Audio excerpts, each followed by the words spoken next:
Oke, selamat pagi Pak Arifin dan teman-teman. Selamat datang di talk show kami. Pada siang hari ini, saya Jason Dharma Saputra Setiawan akan memandu diskusi kita tentang sebuah kasus yang sangat mendalam dan kompleks, yaitu kasus Mary dan Jody. Kasus ini sebenarnya mengangkat isu-isu moral dan etis yang sangat relevan dalam dunia medis. Mary dan Jody, kalau misalnya saya boleh ceritain sedikit, adalah kembar siam yang lahir dengan kondisi medis yang sangat sulit. Mereka terhubung di bagian pelvis dengan tulang belakang yang menyatu. Situasi mereka menimbulkan dilema moral yang besar. Apakah operasi pemisahan akan menyelamatkan Jody, namun menyebabkan Mary meninggal adalah keputusan yang benar? Siang ini, kita akan mendalami dilema ini, mengeksplorasi berbagai sudut pandang dan mencoba memahami pertimbangan-pertimbangan yang ada. Untuk membantu kita mendiskusikan topik ini lebih dalam, saya ingin memperkenalkan beberapa peserta talk show pada siang hari ini. Chris sebagai seorang dokter yang memiliki pengalaman luas dalam menangani kasus medis yang kompleks, Starla sebagai pengacara yang akan memberikan perspektif hukum dan menjelaskan dasar keputusan pengadilan, dan Marco sebagai ahli etika yang akan membantu kita dalam memahami dilema moral dan meta etis yang dihadapi dalam kasus ini. Oke, silahkan Chris. Oke, baik. Terima kasih Pak Jason. Selamat siang hadirin sekalian. Ada Bu Starla dan Pak Marco. Jadi di sini saya akan menjelaskan secara singkat kondisi medis Mary dan Jody. Mary dan Jody ini bayi kembar yang lahir terhubung di bagian pelvis dengan tulang belakang seperti yang sudah disampaikan dengan Pak Jason. Kondisi mereka ini dikenal sebagai kembar siam. Ini adalah kondisi yang sangat langka dan menantang, sangat challenging dalam dunia medis. Jadi secara spesifik, berikut ini beberapa aspek penting dari kondisi mereka. Kondisi Mary adalah bayi yang lebih kecil dan lemah di antara keduanya. Jantung dan paru-parunya tidak berkembang dengan baik, membuatnya sangat bergantung pada Jody untuk suplai darah dan oksigen. Otak Mary hanya mampu menopang kehidupan secara minimal, dan kondisi ini biasanya disebut otak primitif, yang berarti bahwa fungsi otaknya sangat terbatas dan tidak memungkinkan untuk hidup mandiri. Di sisi lain, kondisi Jody adalah bayi yang lebih kuat dan sehat dibanding Mary. Organ-organ vitalnya seperti jantung dan paru-paru berfungsi dengan baik, memungkinkan dia untuk bertahan hidup dan berkembang dengan normal jika tidak terhubung dengan Mary. Namun, kondisi Mary yang sangat bergantung pada Jody menyebabkan tekanan tambahan pada tubuh Jody. Jody harus bekerja lebih keras untuk menopang dua tubuh, yang dalam jangka panjang akan beresiko bagi kesehatannya sendiri. Tantangannya adalah operasi pemisahan ini adalah prosedur yang sangat kompleks dan berisiko tinggi. Meskipun operasi semacam ini pernah dilakukan sebelumnya, setiap kasus kembar siam memiliki tantangan uniknya sendiri. Dalam kasus Mary dan Jody, pemisahan akan menyebabkan kematian Mary karena dia tidak bisa hidup mandiri tanpa suplai dari tubuh Jody. Namun, jika tidak dilakukan pemisahan, Jody juga akan mengalami resiko yang besar karena tekanan yang terus meningkat pada tubuhnya. Jadi, kami sebagai dokter, keputusan kami itu merasa bahwa operasi pemisahan adalah satu-satunya cara untuk menyelamatkan Jody. Mereka harus membuat keputusan sulit antara mencoba menyelamatkan salah satu bayi atau menghadapi kemungkinan kehilangan keduanya. Demikian gambaran singkat mengenai kondisi medis yang bisa saya sampaikan saat ini. Terima kasih. Jason.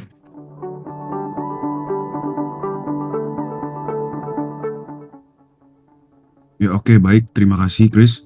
Selanjutnya kita akan berpindah kepada segmen 1, yaitu apakah kasus ini sebuah dilema moral?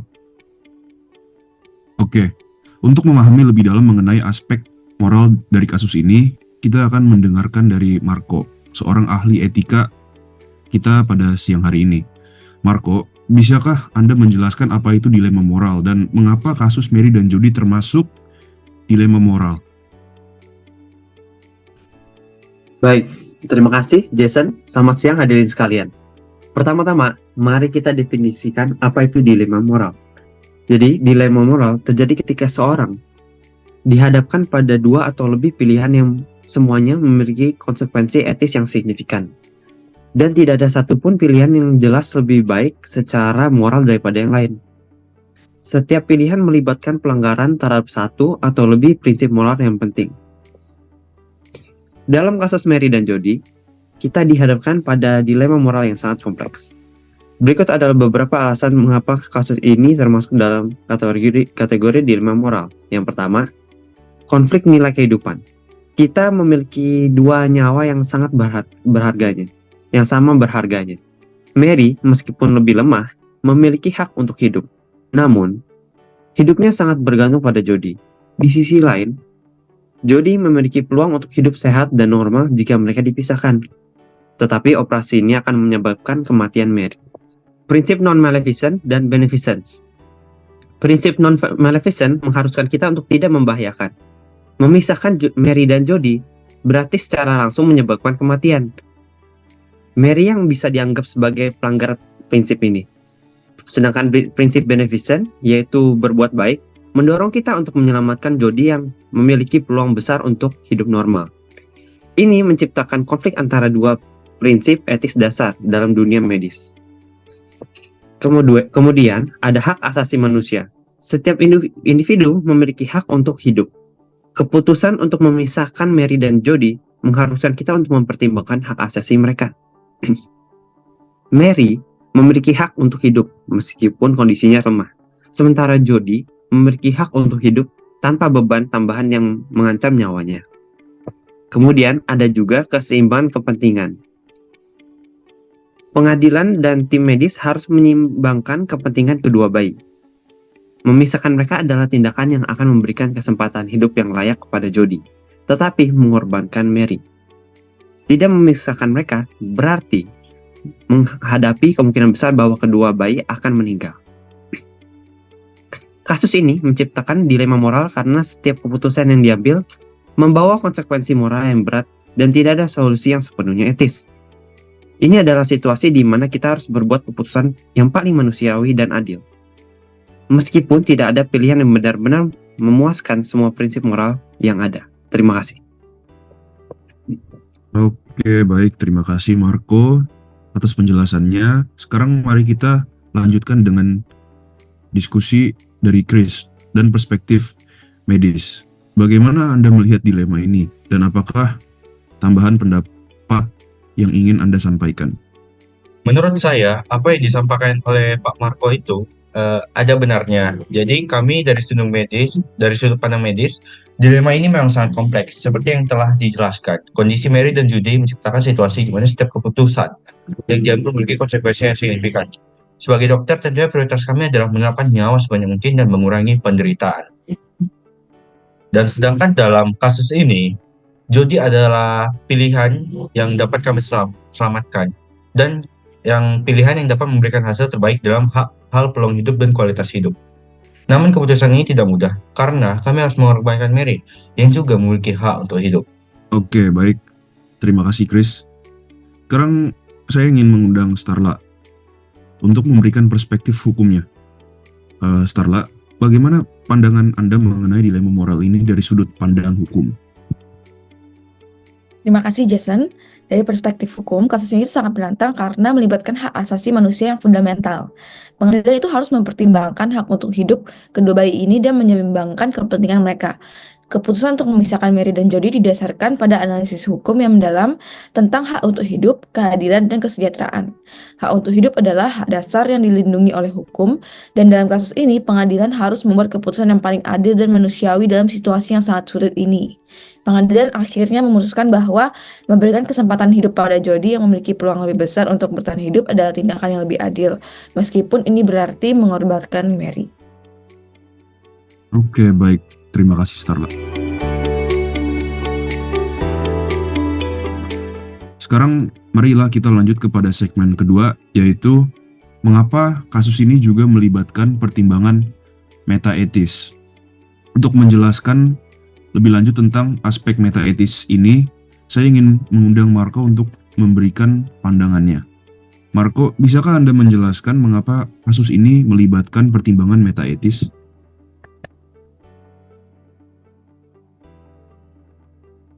Baik, terima kasih Jason. Selamat siang kembali, hadirin sekalian. Pertimbangan metaetis sangat penting dalam kasus Mary dan Jodie. Karena metaetis berurusan dengan dasar-dasar filosofi dan konseptual dari moralitas itu sendiri. Berikut ada beberapa alasan mengapa kasus ini juga melibatkan pertimbangan metaetis. Yang pertama, ada konsep kesucian hidup. Pandangan bahwa kehidupan manusia itu suci dan harus dijaga berasal dari keyakinan religius dan filsafat moral. Dalam konteks ini, kehidupan Mary dan Jody dianggap sebagai berharga karena setiap kehidupan dianggap sebagai pemberian dari Sang Pencipta. Ini adalah pandangan metaetis yang didasari penolakan orang tua terhadap operasi pemisahan. Untuk nilai-nilai fundamental dalam etika, metaetika membantu kita memahami dan mengevaluasi nilai-nilai fundamental seperti hak untuk hidup, keadilan, dan kesejahteraan. Dalam kasus ini, kita harus mempertanyakan dasar dari nilai-nilai tersebut dan bagaimana mereka diterapkan dalam situasi yang sangat kompleks.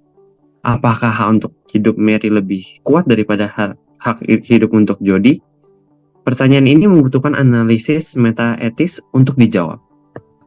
Kemudian ada objektivitas dan subjektivitas moral.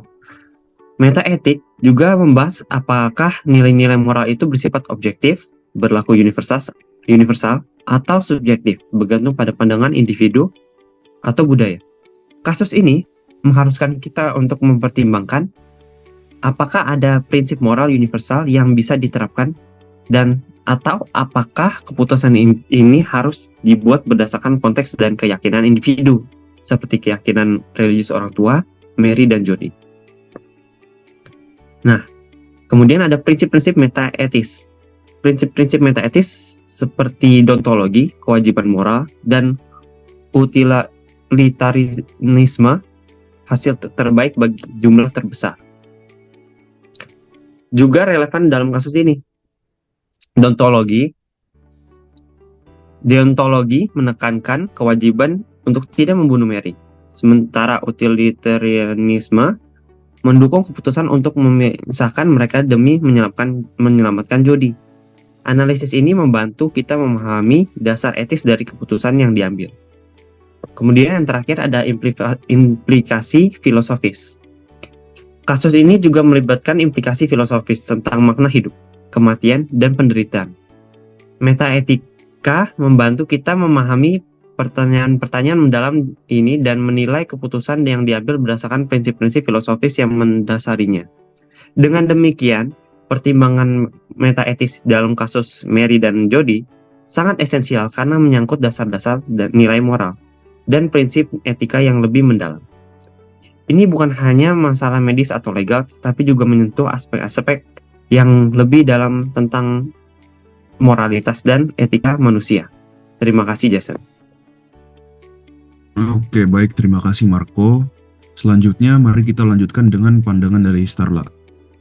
Starla, bagaimana pertimbangan metaetis diterjemahkan dalam keputusan hukum yang dibuat oleh pengadilan? Terima kasih Jason. Dari perspektif hukum, pengadilan itu harus menyeimbangkan berbagai nilai dan prinsip etis yang berkonflik. Keputusan yang mengizinkan operasi pemisahan didasarkan pada beberapa pertimbangan utama. Yang pertama adalah hak untuk hidup dan keselamatan Jody. Pengadilan mempertimbangkan bahwa Jody itu memiliki hak untuk hidup dan berhak atas kesempatan untuk menjalani kehidupan yang normal dan sehat. Menyelamatkan Jody adalah prioritas utama karena dia itu memiliki peluang yang lebih besar untuk bertahan hidup dan memiliki kualitas hidup yang lebih baik setelah operasi pemisahan. Yang kedua, kondisi medis Mary yang tidak ada harapan. Mary itu tidak memiliki peluang untuk hidup mandiri tanpa terus-terusan bergantung pada Jody. Kondisi jantung dan paru-parunya yang tidak berkembang dengan baik membuatnya sangat bergantung pada suplai darah dan oksigen dari Jody. Dan dalam situasi ini, pengadilan itu menilai bahwa Mary tidak memiliki harapan hidup yang layak tanpa pemisahan. Yang ketiga adalah prinsip keseimbangan kepentingan. Pengadilan itu harus menyeimbangkan kepentingan kedua bayi. Dalam hal ini, mereka memutuskan bahwa memberikan kesempatan hidup kepada Jody yang memiliki harapan hidup yang nyata adalah tindakan yang lebih adil dibandingkan membiarkan keduanya meninggal. Keputusan itu diambil berdasarkan prinsip keadilan dan kesejahteraan. Yang keempat, keputusan berdasarkan informasi medis. Pengadilan mengandalkan informasi medis yang disampaikan oleh tim dokter. Informasi ini menunjukkan bahwa tanpa pemisahan, kedua bayi kemungkinan besar akan meninggal. Pemisahan adalah salah satunya cara untuk menyelamatkan Jody. Meskipun itu berarti mengorbankan Mary, pengadilan mempertimbangkan bahwa tindakan ini adalah tindakan yang paling logis dan manusiawi dalam situasi yang sangat sulit ini. Yang terakhir, presiden dan pertimbangan hukum. Keputusan pengadilan juga didasarkan pada presiden hukum dan pertimbangan etis yang telah ada sebelumnya. Pengadilan menilai bahwa dalam situasi yang serupa, prioritas diberikan kepada menyelamatkan nyawa yang memiliki peluang yang lebih besar untuk bertahan hidup. Dengan mempertimbangkan semua aspek ini, pengadilan itu akhirnya memutuskan untuk memberikan izin kepada tim dokter untuk melakukan operasi pemisahan demi menyelamatkan Jody. Meskipun mereka mengetahui bahwa hal ini akan menyebabkan kematian Mary. Terima kasih, Jason. Oke, baik. Terima kasih Starla atas penjelasan hukumnya yang sangat detail. Sekarang marilah kita dengar pandangan dari Chris, dokter dan neonatal kita. Chris, bagaimana pertimbangan metaetis ini mempengaruhi keputusan medis yang diambil oleh tim dokter? Baik, terima kasih Bu Starla dan Pak Marco atas penjelasan hukumnya dari Bu Starla dan juga penjelasan etika dari Pak Marco. Jadi dari perspektif saya, medis, pertimbangan metaetis sangat mempengaruhi keputusan yang diambil oleh kami, yaitu tim dokter. Jadi dalam kasus ini, aspek yang kami pertimbangkan adalah, yang pertama itu kesejahteraan pasien. Kami harus mempertimbangkan kesejahteraan jangka panjang atau long term dari kedua bayi tersebut. Dalam memisahkan mereka, kami memberikan Jody kesempatan untuk hidup normal dan mengurangi penderitaan yang mereka alami. Kedua, informasi medis yang akurat. Keputusan kami didasarkan pada informasi medis yang menunjukkan bahwa tanpa pemisahan, kedua bayi ini kemungkinan besar akan meninggal. Informasi ini membantu kami memahami resiko dan manfaat dari setiap keputusan yang diambil. Tanggung jawab moral. Kami sebagai dokter juga memiliki tanggung jawab untuk menyelamatkan nyawa sebanyak mungkin dan mengurangi penderitaan. Seperti yang saya bilang di awal. Memisahkan bayi kemarin ini adalah tindakan yang sejalan dengan prinsip beneficence atau berbuat baik dan non-maleficence yang tidak membahayakan. Meskipun itu berarti kami harus mengorbankan Mary, kami tetap mempertimbangkan metaetis ini dan kami berusaha untuk mengambil keputusan yang paling manusiawi dan adil. Terima kasih, Jason. Oke, terima kasih Chris. Sekarang marilah kita lanjut kepada segmen ketiga, yaitu jika Anda dokter, apakah Anda akan memisahkan bayi kembar itu dengan risiko kematian salah satu? Berilah argumen moral. Untuk memulai segmen ini, marilah kita dengarkan pendapat dari Chris, dokter dan neonatal kita pada malam hari ini. Menurut Chris sendiri, apakah yang akan Anda lakukan dalam situasi ini dan apa argumen moral Anda? Jujur, keputusan ini adalah hal yang paling sangat sulit yang harus diambil oleh seorang dokter. Dan jika saya berada dalam situasi ini, saya akan memutuskan untuk memisahkan bayi tersebut, yaitu bayi kembar kita ini, Mary dan Jody. Berikut argumen moral saya.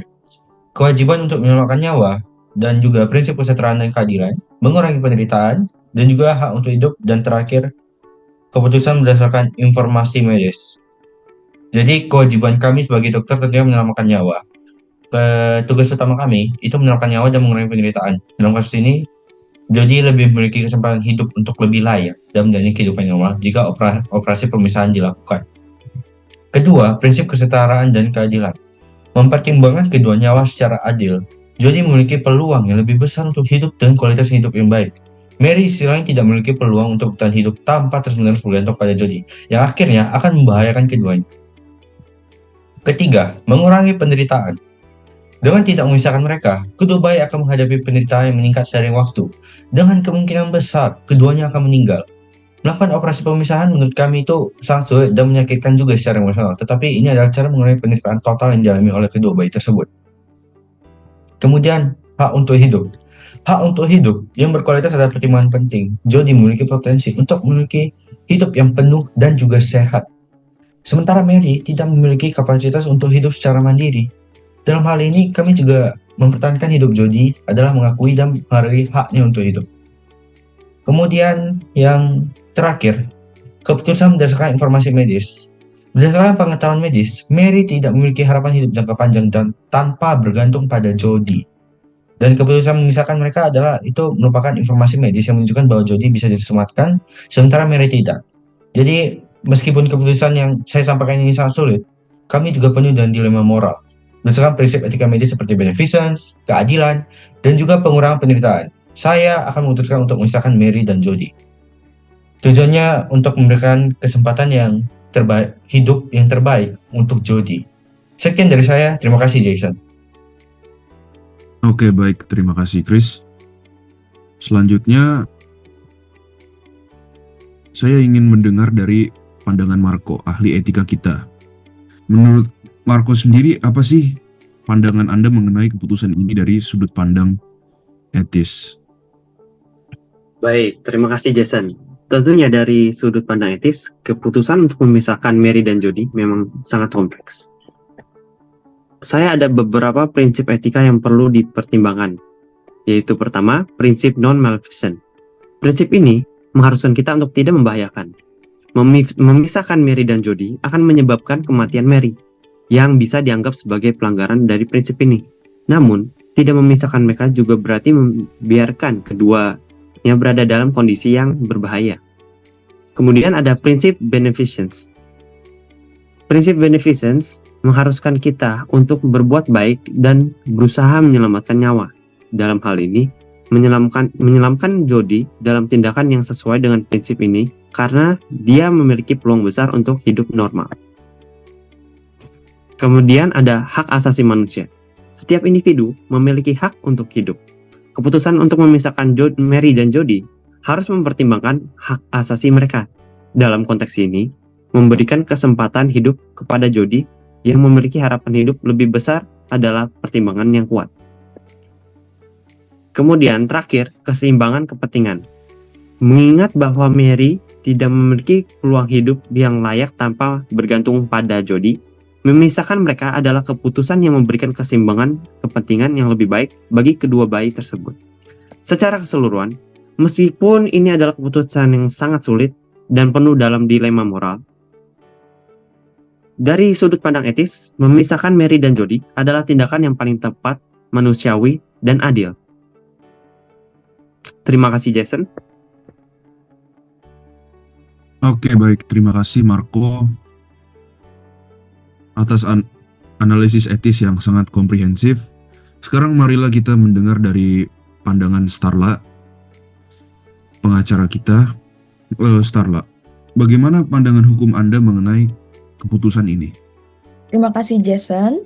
Dari perspektif hukum, pengadilan itu harus mempertimbangkan hak untuk hidup dan kesejahteraan kedua bayi. Keputusan untuk memisahkan Mary dan Jody diambil berdasarkan beberapa pertimbangan utama. Yang pertama adalah hak untuk hidup yang layak. Pengadilan mempertimbangkan hak untuk hidup yang layak bagi Jody, meskipun Mary juga memiliki hak untuk hidup, kondisi medisnya itu yang sangat lemah dan tidak memiliki harapan hidup mandiri, membuat keputusan untuk menyelamatkan Jody lebih kuat secara moral. Yang kedua adalah kesejahteraan jangka panjang. Keputusan pengadilan juga mempertimbangkan kesejahteraan jangka panjang dengan menyelamatkan Jody. Pengadilan memberikan kesempatan bagi satu nyawa untuk hidup dan berkembang dengan baik daripada kehilangan kedua bayi tersebut. Yang ketiga adalah keadilan dan keseimbangan. Pengadilan harus menyeimbangkan kepentingan dan keadilan antara kedua bayi. Memberikan kesempatan hidup kepada Jody adalah tindakan yang paling adil karena dia memiliki peluang yang nyata untuk hidup normal setelah operasi. Dan yang terakhir adalah tanggung jawab moral. Pengadilan memiliki tanggung jawab moral untuk membuat keputusan yang terbaik bagi kesejahteraan semua pihak yang terlibat. Dalam hal ini, keputusan untuk memisahkan bayi kembar didasarkan pada analisis mendalam tentang manfaat dan resiko yang ada. Keputusan ini mencerminkan upaya pengadilan untuk melakukan yang terbaik dalam situasi yang penuh dengan dilema moral.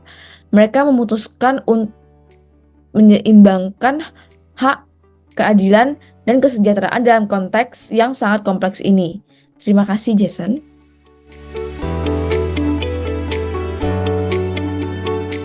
Selanjutnya marilah kita lanjut kepada segmen keempat, yaitu apa kira-kira alasan pengadilan untuk memberikan izin kepada tim dokter untuk memisahkan kedua bayi itu.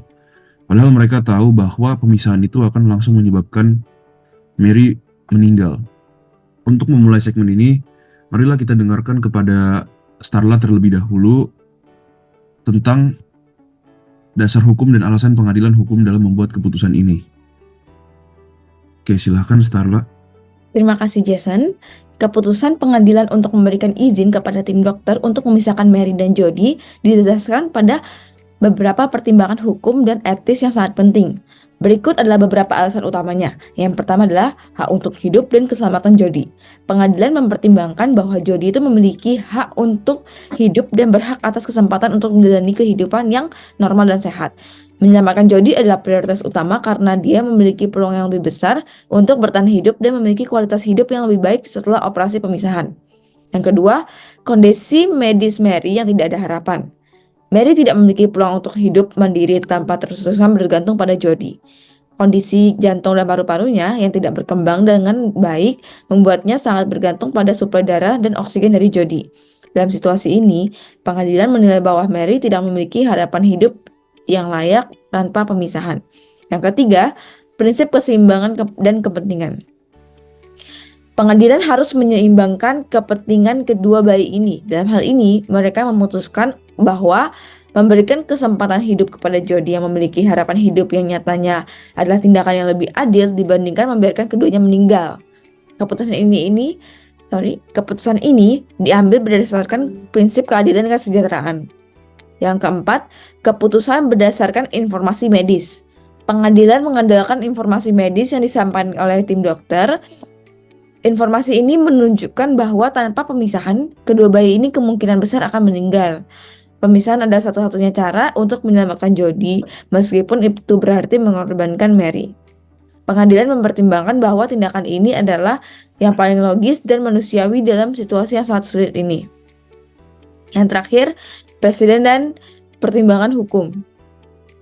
Keputusan pengadilan juga didasarkan pada presiden hukum dan pertimbangan etis yang telah ada sebelumnya. Pengadilan menilai bahwa dalam situasi yang serupa, prioritas diberikan kepada menyelamatkan nyawa yang memiliki peluang yang lebih besar untuk bertahan hidup. Dengan mempertimbangkan semua aspek ini, pengadilan akhirnya memutuskan untuk memberikan izin kepada tim dokter untuk melakukan operasi pemisahan demi menyelamatkan Jody meskipun mereka tahu bahwa hal ini akan menyebabkan kematian Mary. Terima kasih Jason. Oke, baik. Terima kasih Starla atas penjelasan hukumnya yang sangat mendetail. Sekarang marilah kita dengar pandangan dari Marco, ahli etika kita mengenai pertimbangan etis pengadilan dalam membuat keputusan ini. Oke, silahkan Marco. Baik, terima kasih Jason. Dari perspektif etis, pengadilan dihadapkan pada keputusan yang sangat sulit dan kompleks. Berikut adalah beberapa pertimbangan etis yang mendasari keputusan mereka. Pertama, hak untuk hidup yang layak. Pengadilan mempertimbangkan hak untuk hidup yang layak bagi Jody. Meskipun Mary juga memiliki hak untuk hidup, kondisi medisnya yang sangat lemah dan tidak memiliki harapan hidup mandiri membuat keputusan untuk menyelamatkan Jody lebih kuat secara moral. Kemudian kedua, kesejahteraan jangka panjang. Keputusan pengadilan juga mempertimbangkan kesejahteraan jangka panjang. Dengan menyelamatkan Jody, pengadilan memberikan kesempatan bagi satu nyawa untuk hidup dan berkembang dengan baik, daripada kehilangan kedua bayi tersebut. Kemudian, keadilan dan keseimbangan. Pengadilan harus menyeimbangkan kepentingan dan keadilan antara kedua bayi. Memberi kesempatan hidup pada Jody adalah tindakan yang paling tepat dan adil karena dia memiliki peluang yang nyata untuk hidup normal setelah dioperasi. Yang terakhir, tanggung jawab moral. Pengadilan memiliki tanggung jawab moral untuk membuat keputusan yang baik bagi kesejahteraan semua pihak yang terlibat. Dalam hal ini, keputusan untuk memisahkan bayi kembar didasarkan pada analisis mendalam tentang manfaat dan resiko yang ada. Keputusan ini mencerminkan upaya pengadilan dan untuk melakukan yang terbaik dalam situasi yang penuh dengan dilema moral. Mereka berusaha menyeimbangkan hak, keadilan, dan kesejahteraan dalam konteks yang sangat kompleks ini. Terima kasih Jason, begitu saja. Oke, baik. Terima kasih Marco atas analisis etisnya. Sekarang marilah kita dengar dari Chris, dokter ahli neonatal kita. Bagaimana pandangan medis Anda mengenai keputusan pengadilan ini? Dan apa implikasinya terhadap prosedur medis yang diambil? Jadi, seperti yang saya sudah bilang sebelumnya, sangat sulit juga bagi kami untuk menentukan keputusan ini, dan juga ya kami tetap menunjung 3 faktor yang penting tadi yang sudah saya bilang. Kesejahteraan pasien itu pasti kami utamain, informasi medis yang akurat tentunya. Dengan itu kami juga bisa melaksanakan operasi buat kedua kembar siam ini, dan juga tanggung jawab moral kami sebagai dokter. Mungkin saya tidak akan bahas lagi karena tadi saya ngerasa saya udah bahas ini kepada pengacara Starla dan juga Bapak ahli etika kita, Pak Marco. Sekian dari saya, segitu aja Jason. Terima kasih. Oke, baik. Terima kasih Chris atas penjelasan medisnya. Sebagai penutup, marilah kita ringkas poin-poin utama yang telah dibahas. Kasus Mary dan Jody menyoroti betapa kompleks dan mendalamnya dilema moral dan etis dalam dunia medis. Keputusan yang harus diambil melibatkan pertimbangan yang sangat hati-hati tentang hak untuk hidup, keadilan, dan kesejahteraan. Saya ingin mengucapkan terima kasih kepada para peserta kita siang hari ini, Chris, Starla, dan Marco atas pandangan dan kontribusi mereka yang sangat berharga. Semoga diskusi ini membuka wawasan kita semua tentang pentingnya memahami dan menghadapi dilema moral dengan kebijaksanaan dan empati. Meskipun kita tidak selalu menemukan jawaban yang mudah, penting bagi kita untuk terus berusaha mencari keseimbangan antara nilai etis dan kemanusiaan dalam setiap aspek yang kita buat. Saya berharap diskusi kita pada siang hari ini memberikan pemahaman yang lebih dalam tentang tantangan yang dihadapi oleh para profesional medis, pasien, dan keluarga dalam situasi yang sangat sulit ini.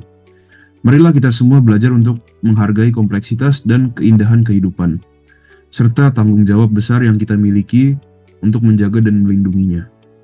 Sekali lagi, terima kasih dan sampai jumpa di kesempatan lain.